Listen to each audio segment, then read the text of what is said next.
Enkuba yakuba ku mabaati amatalavu ag'omuzigo gwabwe ogw'ekisenge ekimu. Jane yakwata ku lubuto lwe olwali olukulu. Simon yali atudde mu ntebe yaabwe yokka ng'akutte omutwe mu mikono gye. Ebbaluwa ey'okumugoba ku mulimu omulundi ogwokutaano ng'egudde erudda ku ttaka. Simon, eddoboozi lya Jane lyali likankana. Tugenda kuteeka tutya omwana mu mbeera eno? Yamutunuulira amaaso nga galimu amaziga n'amugamba, Jane, nkwegayiridde, ngenda maaso n'okugezaako. Okugezaako tekimala. Eddoboozi lya Jane lyeyongera olw'obusungu. Twetunuulire, tetulina n'emmere emala kutulabirira. Biki ebiribaawo omwana bw'ajja? Simon teyalina kyakuddamu. Okusirika kweyongera okubeera obuzito ng'obwavu obwali bubanyigiriza mu bulamu bwabwe. Oluvannyuma olw'emyezi 3 okuva mu kuzaala, omwana Emma yali yeebase bulungi mu mikono gya Jane nga tayinza kumanya biki bazadde be bye baali bayitamu. Jane yatunuulira omwana we, omutima gwe ne gusanyuka ate ne gumenyeka mu kiseera kye kimu. Yali amwagala nnyo mu ngeri etegeerekeka, naye okwagala kwali tekugenda kujjuza lubuto lwe singa amabeere ge gaggwamu olw'obwavu n'obutabeera na mmere. Ku Sunday yo Sarah yajja ng'alina essanyu ku maaso okukyalira ku Jane. Jane mukwano gwange, nakugamba nti nja kufuna engeri ekizibu kyo bwe tusobola okukigonjoolamu. Bw'atyo Sarah bwe yagamba Jane. Yamukuba akaama nga bw'atunula ku Simon eyali agenda okusena amazzi. Leero, jangu nange leero. Jane nga tannasalawo yatunula ku mwana we Emma. Saawa ntono zokka Sarah yamwegayirira. Mulekere Simon, kino kiri ku lwa bulamu bwammwe obw'omu maaso. Ekkubo eryali ligenda ew'omusawo w'ekinnansi lyayita mu kibira, ekyakula ne kibala. Buli Jane bwe yatambulanga omutima gwe gwakubanga nnyo.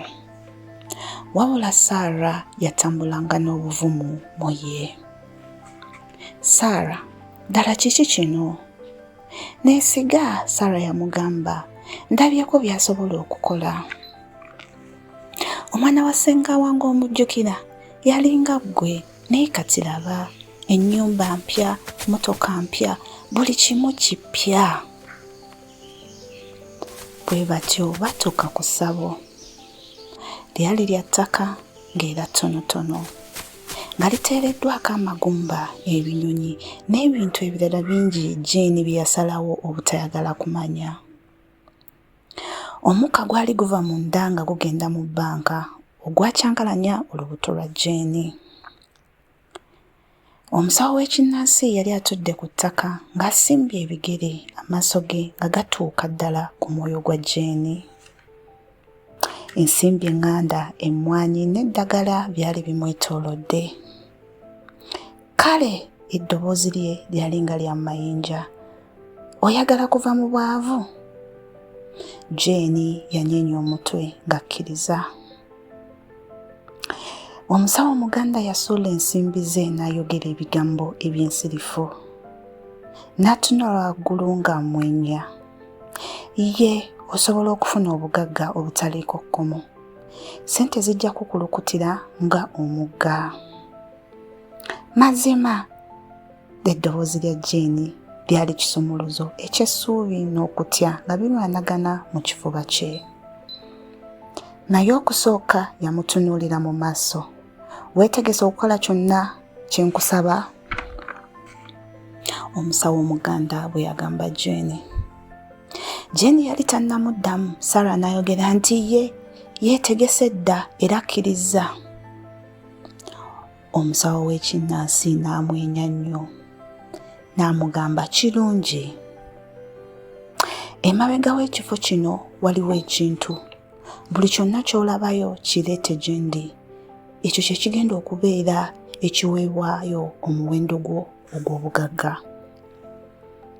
Jane yayimirira ng'akkankana era Sarah bw'atyo yamusindika mu maaso ng'amuwagira, genda genda tolwawo. Jane yatambula n'agenda emabega w'ekifo, omutima gwe nga gukuba nnyo nnyo nnyo. Ekifo kyalimu akazikiza akatonotono. Yalaba ekintu ekizingiddwa mu blanketi ye gye yali alese ewaka. Nedda tekisoboka, bw'atyo bwe yalowooza. Yayanguwa n'asitula bulangiti. Emma! Omwana we omulenzi nga yeebase ng'era tamanyi kintu kyonna. Nedda! Okukaaba kwatontomera ku lulimi lwe okw'omuzadde ddala. Nedda Emma, nedda, nedda Emma. Yadduka mangu n'adda mu kifo ng'erinnyo ly'omwana we lyokka lyayogerako. Jane yakaaba amaziga nga gakulukuta n'abuuza, kino kiki? Omwana wange atuuse atya wano? Yabadde waka ne Simon, ate atya atuuse atya wano? Omusawo w'ekinnansi n'amulagira nkugambye leeta ky'osanzeeyo. Omwana wange, oyagala mpeeyo omwana wange? Bw'atyo Jane bwe yayogera ng'akaaba. Gw'ayagala obugagga yayogera mu ddoboozi ery'amaanyi. Ozze wano nga osaba ssente. Buli kintu kirina omuwendo mukazi. Wakirabawa nti obugagga bujjira ku bwereere. Jane yakaaba nga bw'akaaba nga bw'ayita omwana we omulenzi Emma. Omusawo Omuganda n'amugamba ye gwe muwendo. Omuntu atali ku musango omulongoofu, ebyo bye byetaagisa. Kaakano muleete wano asaddeekebwe. Jane yagwa ku maviivi ng'akaaba nnyo. Nsaba mu mirembe, saakimanya. Nkyusa omwoyo gwange, nkyusa endowooza zange, nkyusa okusalawo kwange, sikyayagala ssente. Omusawo Omuganda n'awoggana, wakkiriza dda. Jane yakaaba ng'asaba, saakimanya. Omwana wange muto nnyo, ate gwe nina yekka. Nali musiru, nali mu bwetaavu, naye nsaba tubireke byonna. Sikyayagala bugagga, sikyalina kye njagala, njagala mwana wange yekka. Sarah yamukwata ku mukono n'amugamba, Jane, lowooza ku bintu bino. Lowooza ku bulamu bwe mu maaso. Obwavu bugenda kumuweerera naki? Waakiri mu ngeri eno. Jane yasindika Sarah mu bwangu. Mu ngeri ki? Mu ngeri ki Sarah? Okumutta? Oli musiru? Nvaako ggwe. Omusawo w'ekinnansi yayimirira ng'asinga Jane obuwanvu. N'amugamba, olina eddakiika emu osalewo obugagga obutaliko kkomo oba obulamu obw'obwavu oba olubeerera, londawo. Jane yatunula emabega w'essabo Emma we yali yeebase. Mu kaseera ako buli kintu kyafuna okutegeerekeka. Embeera ey'obwavu gye baalimu byonna tebyalina mugaso. Mulonda Jane yayogera nga bw'asonga ku mwana we, ng'era n'eddoboozi lye litebenkevu nnyo. Bulijjo nja kumulonda omwana wange. Ssente zo ezirimu omusaayi zibeere naawe. Omwana wange asinga obugagga bw'ensi yonna. Omusawo w'ekinnansi n'amugamba, ojja kwejjusa, ojja kwejjusa, ojja kwejjusa. Yakimugamba emirundi 3. Jane yakyuka omulundi ogwassembayo n'agamba omusawo Omuganda, kyokka kye nzija okwejjusa kwe kujja wano, naye sigenda kwejjusa kulondawo omwana wange. Jane yagenda emabega w'essabo okukima omwana we agenda okulaba ng'omwana taliiwo.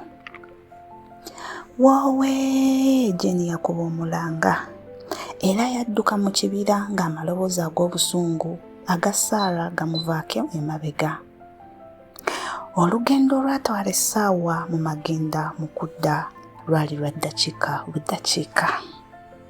Yagenda okutuuka ewaka ng'ali mu maziga, wabula Simon yali amulindidde ku ludda ng'asitudde omwana waabwe. Omutima gwa Jane gwakakkana era bw'atyo n'asitula omwana we n'awuliriza omutima gwe oba gukuba. Mu kiseera ekyo yalowooza ku kintu ekikulu.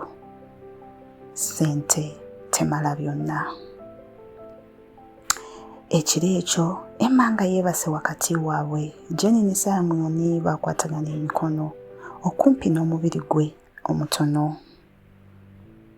Tuyinza okuba abaavu, Jane yayogera, naye tulina buli kintu ekikulu. Simon yamugumya, tujja kuba bulungi era tujja kufuna engeri entuufu ey'okufunamu ensimbi. Era baakikola. Tebyali byangu, kyatwala emyaka egy'okugezesebwa, okwewaayo n'okukola ennyo. Baazimba obulamu bwabwe n'emikono gyabwe mu kitiibwa n'okwagala. Era buli lunaku Jane bwe yalinganga akwata Emma yajjukiranga okusalawo kwe yakola, n'amanya nti Emma yalimu obulamu bwe bwonna. Emiwendo egimu gya buseere okusasulwa. Ebintu ebimu tebigulibwa ssente. Era okwagala okumu kusukka obugagga bw'ensi yonna.